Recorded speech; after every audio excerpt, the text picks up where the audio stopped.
Hi everyone, it's Wednesday and it's time for episode 3 of AskTash. This week I had a little bit of a tough time deciding which topic I was going to cover, but I eventually decided on the category of food since, if you couldn't tell already, I love to cook and I am a self-proclaimed foodie who loves.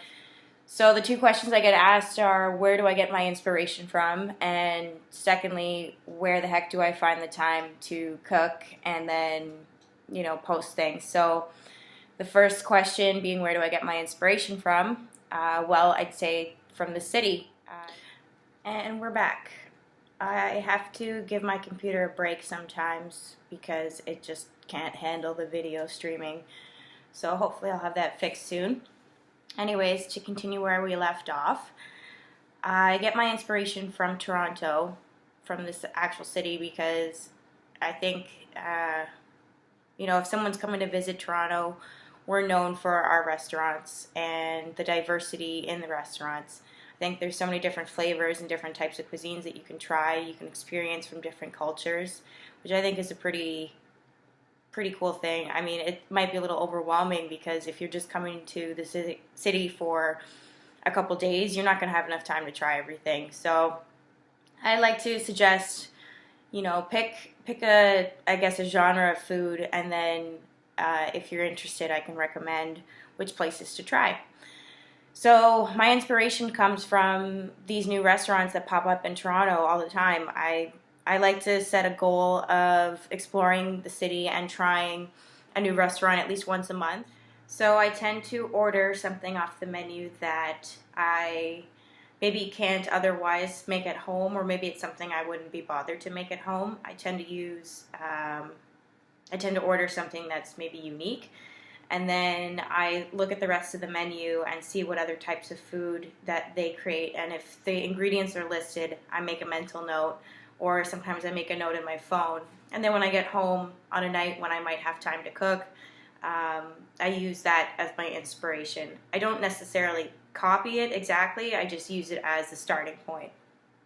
As for where I find the time, well, a lot of the time my goal is to keep the meal under 20 minutes. In total with prep, it's usually 30 minutes or less. And how I do that is by a combination of fresh or prepackaged ingredients. I have a jar of chopped garlic in the fridge, so that's already done. Some of the herbs that I use in my meals are prepackaged, and I feel a little bit guilty doing that instead of growing my own, but at the same time, that's time that I don't necessarily have right now. So it is what it is.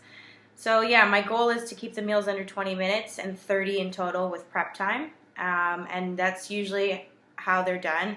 If you're curious about specific meals that I've made, you can visit my Instagram page, Tailored Concepts.